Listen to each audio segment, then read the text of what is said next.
You are watching Max Media London. Max media London চ্যানেলে আমাদের নিয়মিত আয়োজন লন্ডনের চোখে বাংলাদেশ অনুষ্ঠানের আজকের পর্বে আপনাদের সকলকে স্বাগত জানাচ্ছি। আমি মোহাম্মদ আব্দুস সাত্তার। বাংলাদেশের আগামী দিনের রাজনীতির গতি প্রকৃতি নির্ধারণ এবং নিয়ন্ত্রণের জন্য দেশের রাজধানী ঢাকাতে নানামুখী তৎপরতা চলমান রয়েছে, সেটি আমরা সকলেই জানি।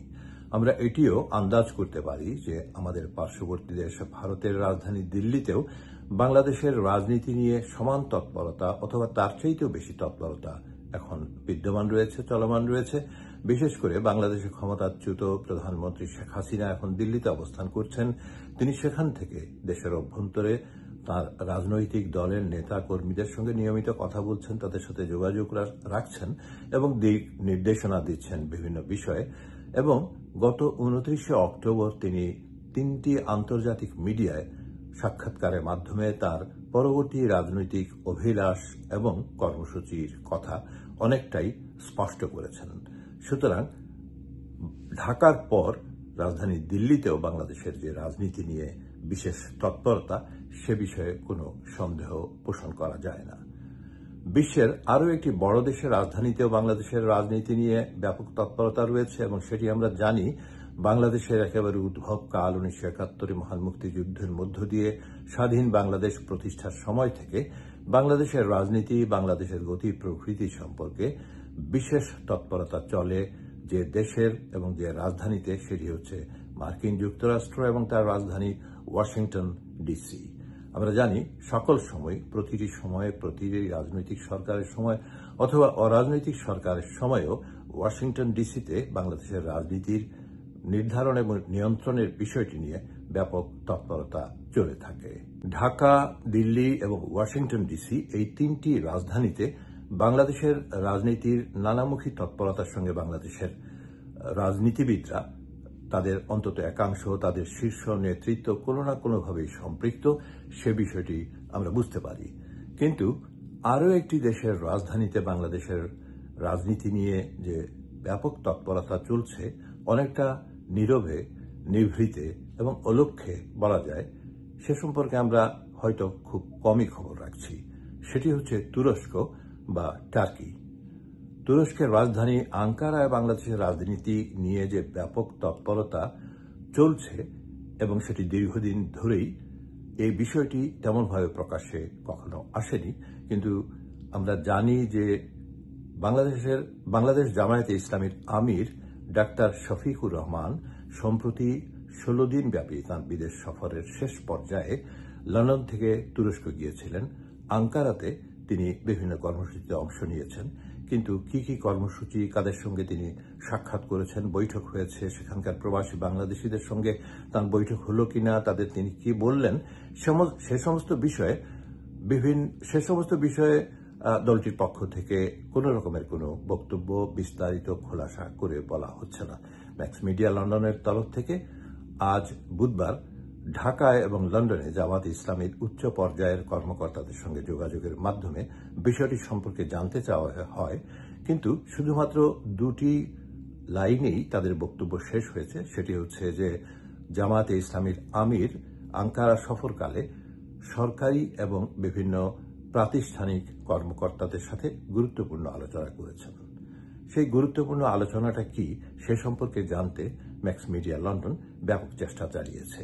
বাংলাদেশের রাজনীতির দিকে তুরস্কের বর্তমান প্রেসিডেন্ট, দীর্ঘকালীন প্রায় 20 বছরের বেশি সময় ধরে যিনি তুরস্কের প্রেসিডেন্টের দায়িত্বে রয়েছেন, প্রেসিডেন্ট এরদোয়ান, তার নজর রয়েছে অনেক দীর্ঘকাল থেকেই। আমরা জানি 2010 সাল থেকে জামায়াতে ইসলামীর সঙ্গে প্রেসিডেন্ট এরদোয়ানের জাস্টিস অ্যান্ড ডেভেলপমেন্ট পার্টি, যাকে সংক্ষেপে বলা হয় একে পার্টি, সেই একে পার্টির একটা যোগাযোগ রয়েছে।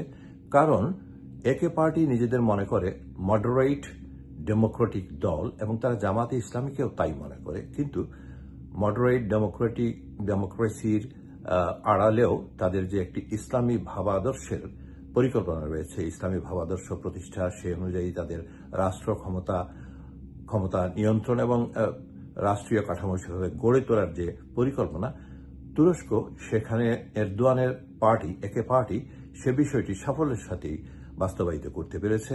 এখন তাদের লক্ষ্য হচ্ছে দক্ষিণ এশিয়ার আরও বিভিন্ন দেশের দিকে নজর দেওয়া, যেন ইসলামী ভাবাদর্শে বিশ্বাসী দলগুলো এই তুরস্ক মডেলে, টার্কির মডেলে যেন নিজ নিজ দেশে ইসলামী ভাবাদর্শের ভিত্তিতে কিন্তু মডারেট এবং ডেমোক্রেটিক রাষ্ট্র কাঠামো গড়ে তুলতে পারে সে চেষ্টা করা, এবং সে ব্যাপারে তারা কতটুকু সফল হতে পেরেছে এখনো সেটা বলা মুশকিল। যেমন পাকিস্তানের সঙ্গে তাদের খুবই ঘনিষ্ঠ সম্পর্ক রয়েছে, কিন্তু পাকিস্তানে মডারেট অথবা ডেমোক্রেটিক সোসাইটি রাষ্ট্র কাঠামো গড়ে তোলা এখনো সম্ভব হয়নি, না পাকিস্তানি রাজনীতিবিদদের পক্ষ থেকে, না তুরস্কের পক্ষ থেকে বাইরের কোনো তৎপরতা অথবা প্রভাব বিস্তার করে।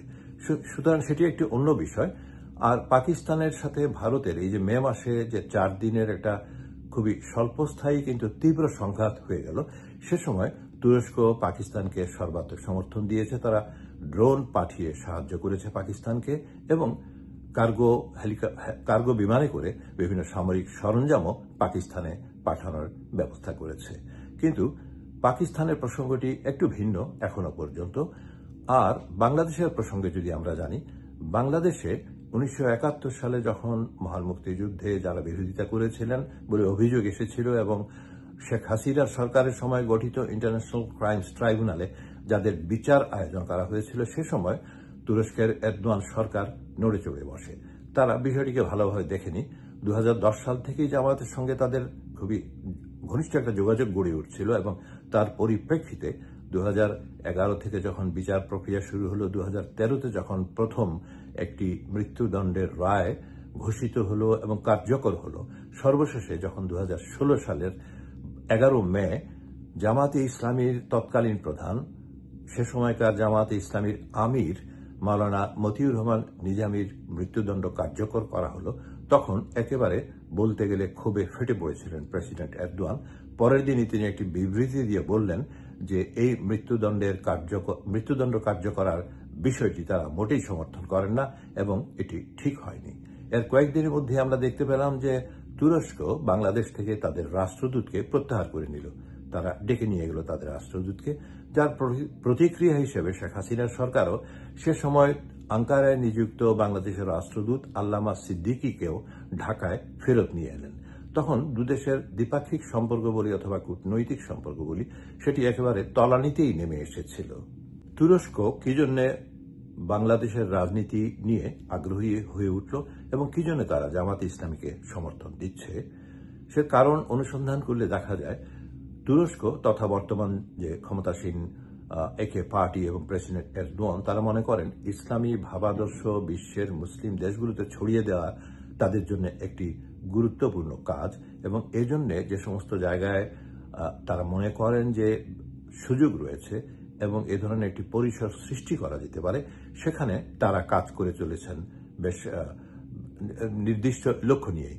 সে অনুযায়ী 2010 থেকে জামায়াতে ইসলামীর সঙ্গে তাদের যে সম্পর্ক এবং যুদ্ধাপরাধী এই অভিযোগে যাদের মৃত্যুদণ্ড কার্যকর হওয়ার পরে যে তুরস্কের যে প্রতিক্রিয়া, তার পরিপ্রেক্ষিতে সর্বশেষে যদি আমরা দেখি জামাতে ইসলামীর আমিরের ডাক্তার শফিকুর রহমানের এই তুরস্ক সফর, আঙ্কারা সফর, এবং তিনি 3 দিন ছিলেন আঙ্কারায়, কিন্তু এই কর্মসূচি 3 দিন তিনি কার সঙ্গে দেখা করেছেন, কি কথা হয়েছে, এ সমস্ত ব্যাপারে যখন দলের পক্ষ থেকে কিছু বলা হচ্ছে না, তখন ধরে নেওয়া যায় খুবই গুরুত্বপূর্ণ কথা হয়েছে একে পার্টির নেতৃবৃন্দের সঙ্গে, শীর্ষ পর্যায়ের সঙ্গে, এবং সেই অনুযায়ী জামাত ইসলামীর রাজনৈতিক কর্মকাণ্ড আগামীতে পরিচালিত হবে বাংলাদেশে। আমরা জানি এখন বাংলাদেশে যে জুলাই সনদ বাস্তবায়ন সম্পর্কে যে গণভোটের আয়োজন, নির্বাচনের দিন হবে নাকি এর আগে হবে, হলে কিভাবে হবে, এবং সেই সনদ কে স্বাক্ষর করবেন, বর্তমান প্রধান উপদেষ্টা নাকি বর্তমান রাষ্ট্রপতি, এ নিয়ে তীব্র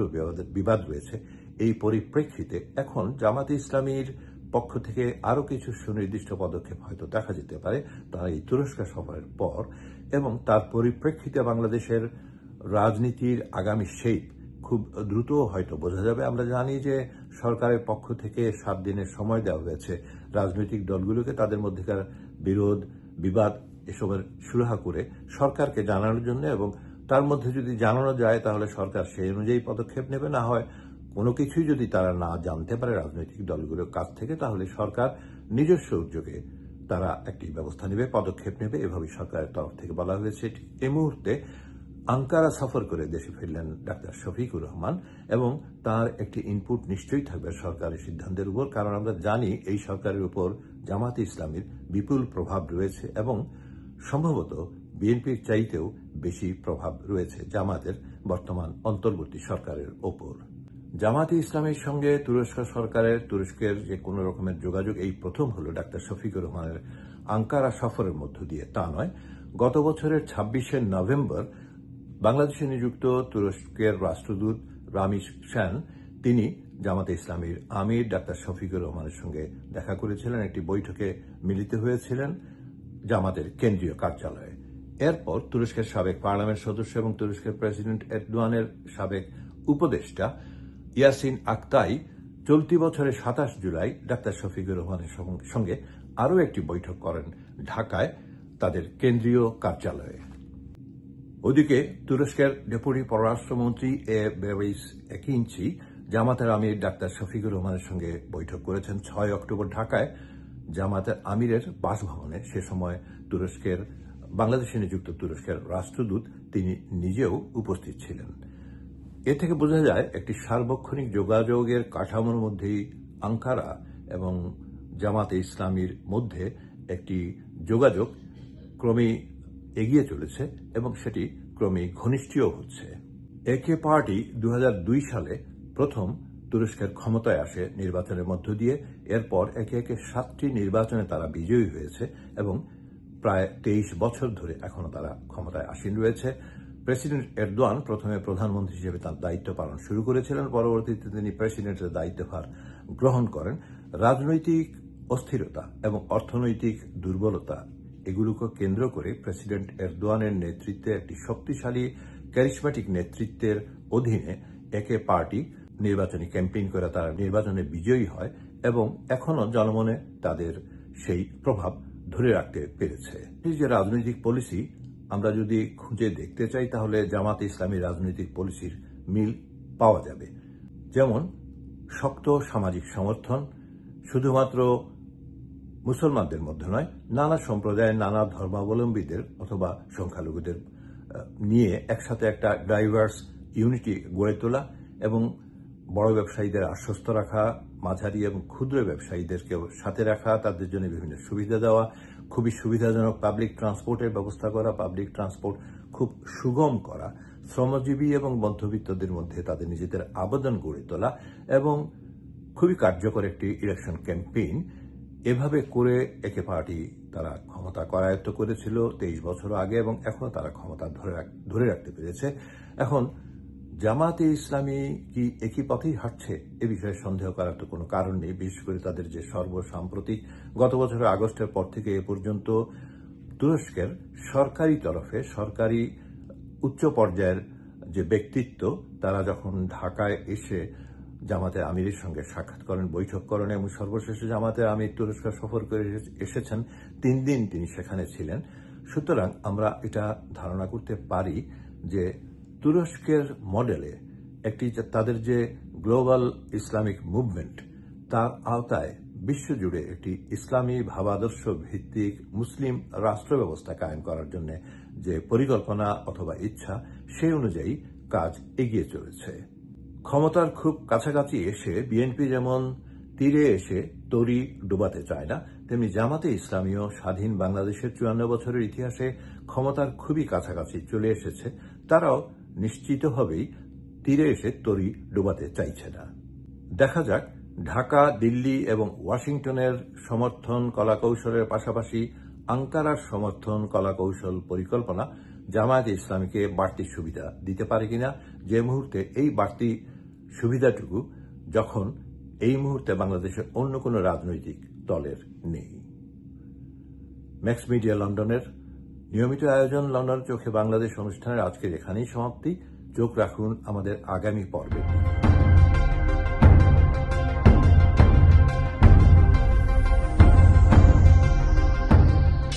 This is Max Media London.